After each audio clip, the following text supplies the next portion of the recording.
Benoit, safe to say this is the biggest fight of your career to date. I guess, does it feel any different to you knowing that you're going to be stepping in the cage with Dustin Poirier for 5 rounds on Saturday? No, not especially because if I don't win my previous fight, I don't get this one. So every fight of my life is the most important one. I guess the last year or so, you've really built in popularity. You've picked up a lot of wins. Do you feel like this is going to be really your breakthrough moment to really become a star and a household name?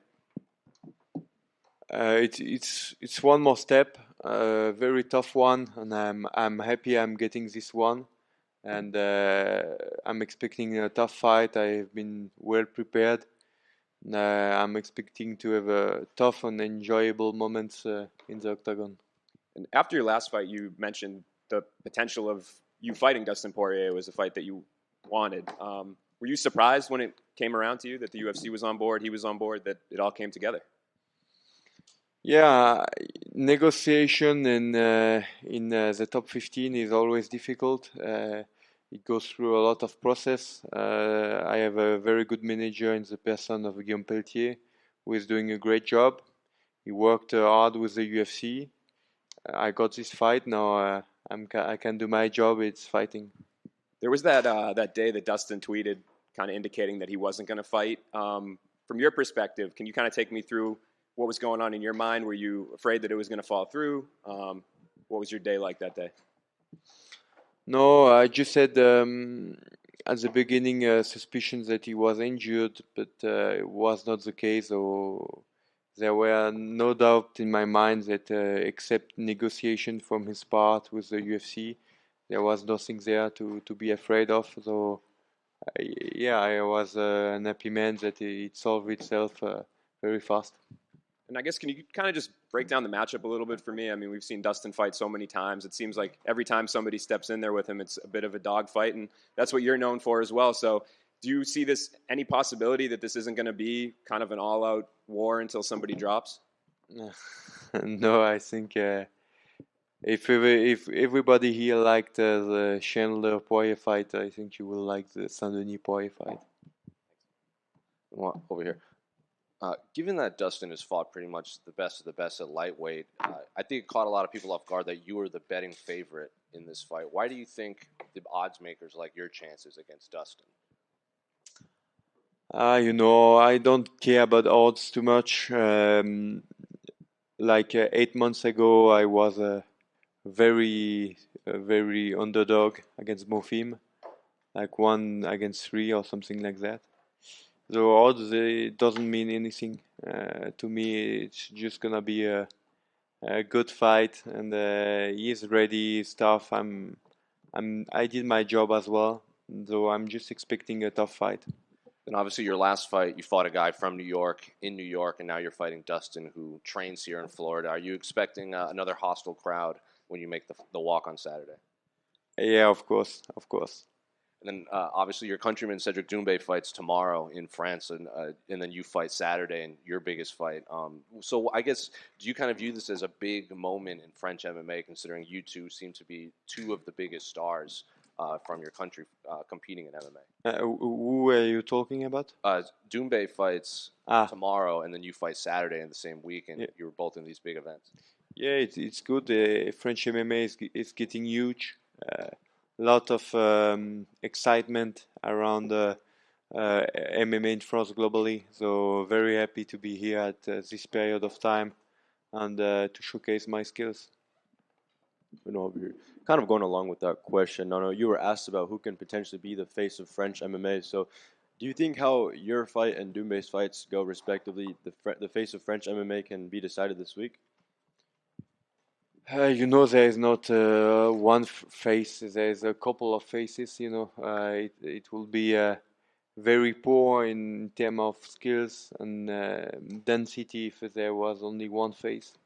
I think if you ask this question to the US guys, they will have a couple of faces. So being part of French history, French MMA is of course something I'm enjoying, and those two fights are important for the storytelling of our country history with MMA. And I know Oliveira versus Saryukin is booked as like the #1 contender fight at UFC 300. But Islam has been looking for a new challenger. So if everything goes your way, how do you match yourself up against Islam Makhachev?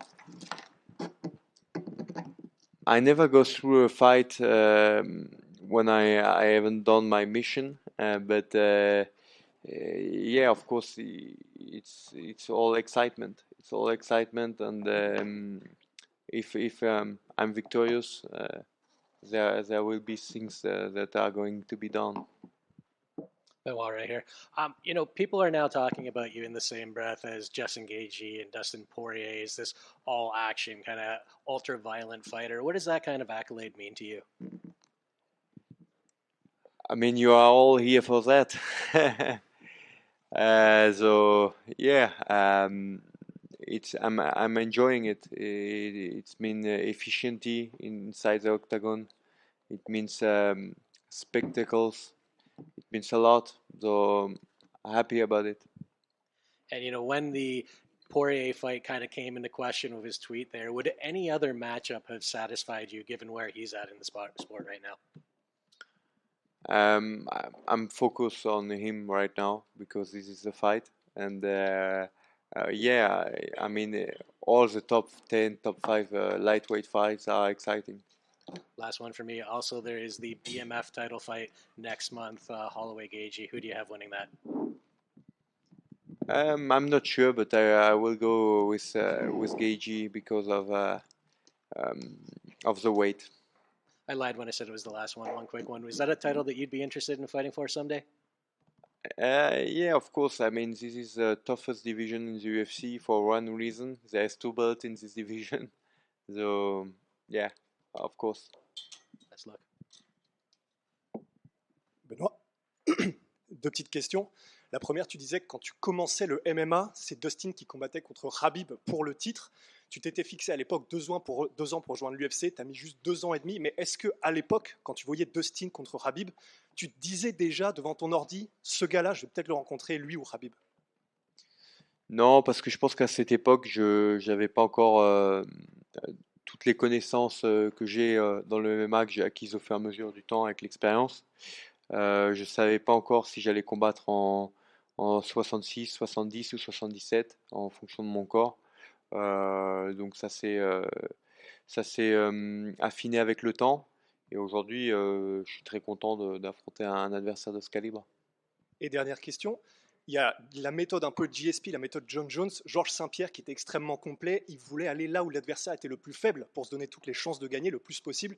Et John Jones, lui, au contraire, il était plus en mode je veux battre les gens dans leur domaine de prédilection. On t'a entendu dire que du coup tu voulais striker avec les meilleurs strikers, aller au sol avec les meilleurs au sol. Mais du coup, l'un et l'autre, ça va pas forcément ensemble, mais dans ta mentalité, qu'est-ce que tu préfères? Aller dans les points faibles de l'autre pour vraiment le dominer partout ou les battre dans leur domaine? En fait, c'est du mensonge de dire que tu vas pas là où c'est facile. La nature humaine, elle est, elle est paresseuse. Donc, tous les combattants vont là où ils trouvent l'ouverture. Mais des fois, il y a des surprises. C'est-à-dire qu'on s'attend à ce que ce soit facile en striking pour l'un, mais au final, c'est compliqué parce que le style et la distance et la compréhension du combat est meilleure chez l'autre. Mais moi, ce que je veux dire par là, c'est qu'il faut être capable d'être compétitif dans tous les domaines avec les meilleurs combattants de ta catégorie dans chaque domaine. C'est-à-dire qu'il faut être capable de faire 1 ou 2 rounds de striking full avec les meilleurs strikers de la division parce que tu n'es pas à l'abri de ne pas pouvoir les amener au sol, ou inversement, il faut être capable de lutter avec les meilleurs lutteurs. Peut-être pas les battre sur 5 rounds dans leur domaine de prédilection, même si c'est l'objectif ultime. On veut l'excellence, on veut aller chercher le meilleur du meilleur, être la meilleure version de soi-même et être le meilleur partout. Mais c'est rarement le cas, voire c'est jamais le cas. Donc on va toujours dans le domaine où l'autre est le plus faible, mais il faut être capable de rivaliser avec n'importe qui dans chaque domaine. Et pardon, toute dernière question. On a entendu des combattants qui ont travaillé avec Daniel Voirin dire que tu es obligé d'être un guerrier si tu veux travailler avec Daniel Voirin. Comment est-ce que ça se passe du coup pendant la semaine du combat? C'est quoi? C'est une mentalité? C'est quelque chose que vous partagez et qui fait que du coup vous allez à la guerre ensemble? Est-ce que tu peux parler un peu de ce lien? C'est surtout la méthode d'entraînement et sa vision du combat dans l'octogone qui est vachement orientée vers les dégâts et le finish. mais les dégâts et la domination en général. Donc Daniel, c'est un style de coach qui va rechercher ça plus qu'autre chose. Donc forcément, ça donne du spectacle. Hello, Benoit, over here. Hi. Dustin been talking about retirement. So, do you think you're gonna kind of finish his career in UFC this Saturday? I mean, I will be very honored to be his last fight, but it's his decisions, and I don't know in which shape he is. We will find out on Saturday, but he's a great fighter. I'm very happy to face him on Saturday, and I know it's gonna be a bloody battle. Do you expect a long fight or kind of just a couple of rounds? No expectation. I'm ready for everything, but it can be 5 rounds, it can be 4, 3, 2, 1, everything. Thank you. Just one quick one. Can I get your thoughts on the main event between Sean O'Malley and Cheeto? Yeah, I'm surprised it went this fast for having this opposition, because we will learn if Cheeto is a dark horse of Sean O'Malley or not. So it's tough fight for both guys. So I'm expecting a tough fight. Bonjour Benoît, j'ai une petite question. On sait, comme tu l'as dit il n'y a pas longtemps, il y a 8 mois, tu étais encore underdog comme bon film. Là, aujourd'hui, tu as affronté le numéro 3 de la catégorie de Dustin Poirier. Moi, ce que je voulais savoir, c'est vraiment quels sont les secrets de ta progression qui est fulgurante. Bah, en fait, j'ai progressé beaucoup au fur et à mesure du temps et des années, parce que je suis très, très jeune dans le MMA. J'ai commencé le MMA en 2018. 2019, j'ai fait mes débuts pro. Donc, quand je suis rentré à l'UFC, j'avais 2 ans et demi de pratique. Donc, forcément, on en apprend tous les jours. J'ai un emploi du temps qui est discipliné, en essayant de m'améliorer dans toutes les composantes que font les arts martiaux mixtes. Donc voilà, c'est ça qui fait que je pense qu'un emploi du temps intelligent, un staff très compétent, une famille aussi qui m'apporte beaucoup de soutien, tout ça combiné, ça donne un combattant de qualité. Et avec tout ça, tu sens que tu peux progresser encore jusqu'à quel point?